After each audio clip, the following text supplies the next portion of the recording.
Hello दोस्तों, welcome back to curious study for the daily dose of Indian football. तो सबसे पहले शुरुआत करते हैं इंडियन नेशनल टीम से। तो फाइनली इंडिया की टीम कल रात को शिलोंग मेघालय पहुंच चुकी है to play their upcoming 2 international matches in this March FIFA international window. And आज से जो टीम का ट्रेनिंग सेशन कैंप है वो वहां पे स्टार्ट हो जाएगा। As we all know 19th of March को इंडिया का इंटरनेशनल फ्रेंडली मैच है अगेंस्ट मालदीव्स की टीम भी कल संडे को वहां पे पहुंच जाएगी। एंड उसके बाद 25th ऑफ मार्च को मैच है against Bangladesh for the AFC Asian cup qualifiers. तो बांग्लादेश की टीम भी 20th मार्च को शिलोंग पहुंचने वाली है। अगर हम दोनों ही मैचेस के टिकट्स की बात करें तो only20.in करके वेबसाइट है, वहां पे आपको इन दोनों ही मैचेस के टिकट अवेलेबल है, जहां से आप 299 से टिकट के प्राइस स्टार्ट हो रहे हैं। And this is the first time कि भाई शिलोंग मेघालय में नेशनल टीम खेलने जा रही है। सो आई थिंक क्राउड में भी वो एक्साइटमेंट होगा। एंड देखना इंटरेस्टिंग ये होगा कि क्या हमें फुल हाउस सपोर्ट दोनों ही मैचेस में यहाँ पे इंडिया के लिए देखने को मिलता है कि नहीं मिलता है, क्योंकि Meghalaya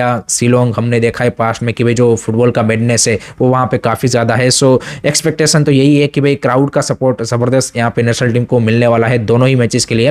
let me know guys, आपके क्या थॉट्स है, आपकी क्या एक्सपेक्टेशन है, कमेंट सेक्शन में जरूर बताइए।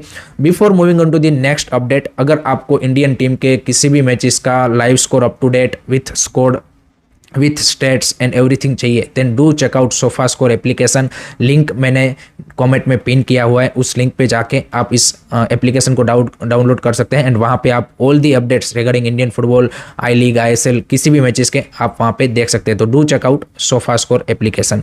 Now let's move on to the ISL। एक इंटरेस्टिंग स्टेट ISL का निकल के आया है एज लीग फेज जो अभी खत्म हुआ है, जहाँ पे सभी क्लब्स के यहाँ पे रिकॉर्ड निकल के आया है कि भाई कितना टाइम उन्होंने अपने यंग प्लेयर को, अंडर 23 प्लेयर्स को यहाँ पे ये जो लीग फेस हुआ है इस सीजन का उसमें दिया है। तो उसमें टॉप ऑफ द टेबल है केरला ब्लास्टर की, जिन्होंने सबसे ज़्यादा मिनट्स अपने यंगस्टर को इस सीजन में दिए हैं, 7600 मिनट। टॉप 3 अगर आप देखेंगे तो वो है Kerala blaster, Punjab FC and Hyderabad FC। As we all know कि भाई Punjab FC and Hyderabad FC ने भी यहाँ पे काफ़ी सारे यंगस्टर को इस सीजन मौका दिया है। एंड लास्ट में है surprisingly league shield winner Mohan बगान की, जिन्होंने सिर्फ 1800 मिनट अपने जो अंडर 23 प्लेयर को यहाँ पे दिए हैं। So that shows the, you can say कि different clubs, you can say कि contribution towards the young player, giving a chance for the your top competition and to make them better and to prepare young Indian players for the future. But इसमें एक I think मेरे को लगता है कि जो की फैक्टर है वो ये भी है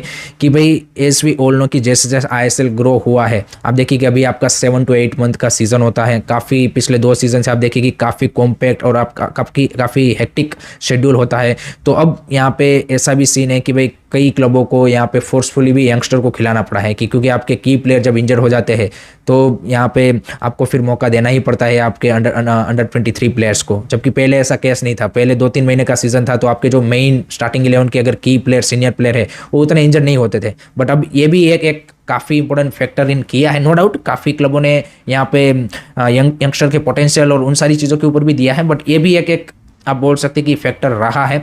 but I think it's good to see Kerala Blaster, Hyderabad FC and Punjab FC giving a chance to youngster। and top 6 में जो टीमें क्वालिफाई हुई है उसमें से गोवा ने सबसे ज़्यादा मिनट्स अंडर 23 प्लेयर्स को दिए हैं। सो आपके क्या थॉट्स है इसके बारे में, आपके क्या ओपिनियन है, कमेंट सेक्शन में ज़रूर बताइएगा।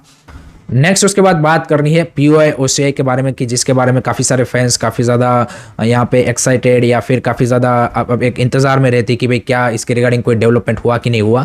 तो हमारे यहाँ पे तो ऐसे कोई बड़ा डेवलपमेंट नहीं हुआ है, बट आसियान कंट्रीज़ ने आई थिंक जिस तरह से पिछले 1 साल में यहाँ पे POI OCI प्लेयरों को लाने के लिए जो भी यहाँ पे आप बोल सकते हैं कि पॉलिसीज बनाई है, उससे लग रहा है कि फाइनली दे रियलाइज्ड कि भाई उनको शॉर्ट टर्म सक्सेस यहाँ पे चाहिए अपनी नेशनल टीम के लिए, then that is the way. And जिसमें हमने देखा कि भाई स्टार्ट इंडोनेशिया, मलेशिया, थाईलैंड ने किया था, लेकिन now other countries are also आप बोल सकते हैं कि उस रेस में आ चुके हैं फ्रॉम आसियान, जिसमें जो उनकी लोअर रैंक कंट्रीज है, चाहे वो लाओस हो, अब देखिए फिलीपाइंस ने recently for this Asian Cup qualifier 2 European प्लेयरों को, अपने ओरिजिन प्लेयरों को यहाँ पे अपनी नेशनल टीम में इंक्लूड किया है। मलेशिया ने रिसेंटली एक डच मिडफील्डर जो कि पोर्तुगीज लीग में खेल रहा है उसको यहाँ पे इंक्लूड किया है। इंडोनेशिया ने रिसेंटली 3 मोर ओरिजिन प्लेयरों को अपनी नेशनल टीम में ऐड कर लिया है for this World Cup क्वालिफायर्स।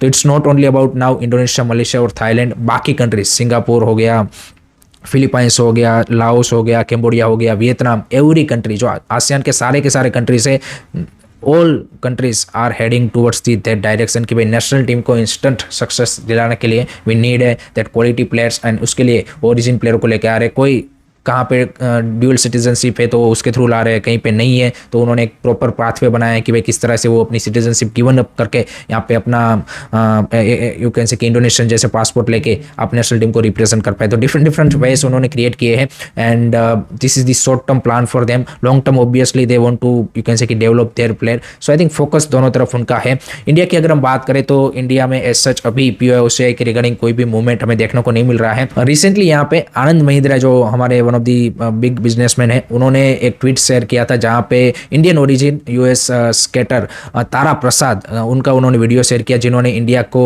International level पे स्केटिंग में रिप्रेजेंट किया है, जिन्होंने 2019 में जो यूएस की सिटीजनशिप है उनको गिवन अप करके as a OCI card holder यहाँ पे इंडिया की सिटीजनशिप ली थी, एंड उसके बाद उन्होंने इंडिया को मल्टीपल इंटरनेशनल टूर्नामेंट में स्केटिंग में यहाँ पे रिप्रेजेंट किया है। सो इस तरह से फुटबॉल के लिए भी क्या कोई पाथवे बन सकता है, एंड उन्होंने किस तरह से सिटीजनशिप गेन की, एंड ऑब्वियसली उसमें आप बोल सकते हैं कि होम मिनिस्ट्री, फिर आपकी एएफएफ, अगर आपको इंडियन किसी ओरिजिन फुटबॉलर को यहाँ पे लाना है by through giving up A citizenship, तो उसमें उनका काफ़ी रोल रहेगा, कितना टाइम पीरियड रहेगा कि जिसमें उनको सिटीजनशिप मिल सकती है, सारी चीज़ें हैं। सो डेफिनेटली अगर गवर्नमेंट की या फिर एएफएफ की वो एक थॉट प्रोसेस है कि हमें इस डायरेक्शन में काम करना है, then there can be a way कि जो यहाँ पे वो फाइंड कर सकते हैं with the engagement with you can say की और डिस्कशन विथ गवर्नमेंट।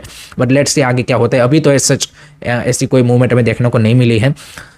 उसके बाद बात करनी है recently 7th and 8th of March को हैदराबाद में चिंतन शिविर हुआ था फ्रॉम स्पोर्ट मिनिस्ट्री, जहाँ पे सभी स्टेट के जो स्पोर्ट मिनिस्टर है मोस्ट ऑफ देम वो उन्होंने अटेंड किया था। उसके अलावा सभी स्टेट के जो यहाँ पे स्पोर्ट्स सेक्रेटरी है उन्होंने भी अटेंड किया था। हमारे एएफएफ के कल्याण चौबे भी उस यहाँ पे चिंतन शिविर में थे, जहाँ पे डिस्कशन किया गया कि भाई किस तरह से इंडिया को स्पोर्टिंग नेशन बनाया जाए, एंड 2036 का जो ओलंपिक है उसके लिए किस तरह से बेटर एथलीट अभी से यहाँ पे डेवलप किए जाए, ताकि हम टॉप 10 जब 2036 का ओलंपिक होस्ट करें तो उसकी टॉप 10 मेडल टैली में आ पाए, जिसमें जो फोकस है वो स्पोर्ट गवर्नेंस, उसके अलावा स्पोर्ट डेवलपमेंट, फिर किस तरह से यहाँ पे स्पोर्ट्स को स्कूलों में प्रमोट किया जाए, बेटर कोचिस किस तरह से हमें यहाँ पे मिल पाए, इन सारी चीज़ों के ऊपर ज़्यादा तवज्जो दी गई है। उसके अलावा ऑब्वियसली खेलो इंडिया को किस तरह से बड़ा किया जाए, वन कॉरपोरेट वन स्पोर्ट या फिर वन स्टेट में किस तरह से स्पेसिफिक स्पोर्ट को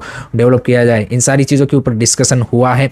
लेट्स सी यहाँ पे गवर्नमेंट की जो प्रायोरिटीज़ है, और नो डाउट ओलंपिक्स अगर होस्ट कर रहे हैं तो उनके स्पोर्ट्स के ऊपर तो होगी ही होगी, बट फुटबॉल के प्रति गवर्नमेंट का क्या आगे आने वाले टाइम में आप बोल सकते हैं कि इंटरेस्ट किस तरह से दिखता है, वो देखना इंटरेस्टिंग होगा। कल्याण चौबे नो डाउट इस मीटिंग में थे, उन्होंने क्या गवर्नमेंट से बातचीत की है, क्या कोई इंडियन फुटबॉल के लिए ऐसी चीज़ वो गवर्नमेंट से लेके आ रहे हैं कि जिससे भाई इंडियन फुटबॉल को यहाँ पे फ़ायदा हो पाए, चाहे वो फाइनेंशियली हो या फिर जैसे मैंने बताया कि भाई ये बाकी किसी तरीके से इंडियन फुटबॉल जैसे पीओए वाला मैटर है, तो there are lot of things की जो गवर्नमेंट से वो यहाँ पे ऑब्वियसली इसके रिगार्डिंग बातचीत कर सकते हैं। एंड लेट होप सो कि ये सिर्फ 2 दिन की चिंतन शिविर सिर्फ डिस्कशन के लिए ना हो। आई थिंक सभी स्टेट गवर्नमेंट के, क्योंकि यहाँ पे टॉप ऑफिशियल अवेलेबल थे, तो अगर जेन्युइनली इसके रिगार्डिंग काम किया जाए, एग्जीक्यूशन किया जाए, then definitely India can be you can say कि स्पोर्टिंग नेशन। बट उसके लिए भाई सभी स्टेक होल्डर्स को they need to work together, they need to work in a more professional manner, more you can say कि इन you can say कि approach wise भी ऐसा पर्टिकुलर स्पोर्ट के रिगार्डिंग उनको पर्टिकुलर अप्रोच लेके चलना पड़ेगा। So those are the things जो कि काफ़ी इंपॉर्टेंट है। लास्ट में बात करनी है एक और Indian sports summit recently organize हुआ था बेंगलुरु में, जिसको ऑर्गेनाइज किया था आईपीएल फ्रेंचाइजी आरसीबी ने, जहां पे फुटबॉल के जो कुछ वर्ल्ड के एक्सपर्ट हैं वो भी अटेंड किए थे, जिसमें one of them is vice you can say कि president of commercial side of FIFA Nick Brown, and उन्होंने बोला कि भाई इंडिया में फुटबॉल टैलेंट तो काफ़ी ज़्यादा है बट उसको टेप इन करने की ज़रूरत है। एंड उन्होंने एग्जांपल के तौर पे बताया कि भाई India is one of the crucial market for footballing world for FIFA and also for other you can say कि लीग्स, बिकॉज जो नंबर्स फीफा वर्ल्ड कप 2022 में कतार में हमने देखे कि भाई India is in top 7 countries in terms of the attendance wise, कि इंडियंस वहाँ पे फीफा वर्ल्ड कप देखने गए थे, तो उन्होंने बोला कि पोटेंशियल मार्केट काफ़ी बड़ा है and definitely it's exciting one. दूसरी साइड जो फॉर्मर ऑस्ट्रेलिया की स्ट्राइकर है सारा, उन्होंने यहाँ पे जो कि एट द मोमेंट COO है for the upcoming Asian cup, उन्होंने बोला कि नेक्स्ट ईयर जो एशियन कप वुमेंस का ऑस्ट्रेलिया में होने वाला है उसके लिए वो they are see is obviously eagerly looking India as a you can see one of the key team अगर वो क्वालिफाई होते हैं, बिकॉज काफ़ी सारे इंडियंस ऑस्ट्रेलिया में रहते भी हैं एंड अटेंडेंस वाइज भी हमने देखा है कि अगर इंडिया क्वालिफाई करता है then it can be a more useful and she believes कि भाई नेक्स्ट 10 ईयर्स में India can be in women's football can be a powerhouse. So ये उनका मानना है, but as we all know the realities are for Indian football are different. Because देखिए बाहर के लोगों के लिए definitely India is a big market, but we knows कि भाई किस तरह से काम अभी इंडियन फुटबॉल में यहाँ पे चाहे वो एफ हो चाहे बाकी स्टेक होल्डर्स हो उनकी ओर से हो रहा है. सो बाकी के बाहर के लोग तो चाहते हैं या फिर इवन इंडियंस भी चाहते हैं कि भाई फुटबॉल में हम ग्रो करें, बट उसके लिए भाई there needs to be a proper plan, proper execution, तभी जाके ये चीज़ आप अचीव कर सकते हो. तो पोटेंशियल है, बट उसको वही आपको पोटेंशियल को फिर रियलिटी में कन्वर्ट करने के लिए you need a that kind of work. So ये चीज़ है. आपके क्या ओपिनियन है, आपके क्या थॉट्स है इसके बारे में, आप ज़रूर बताइएगा. So that's it from my side guys regarding today's Indian football news. I hope कि आपको जो पसंद आया होगा. Keep supporting Indian football, don't forget to like share subscribe कीजिए. जय हिंद, जय भारत.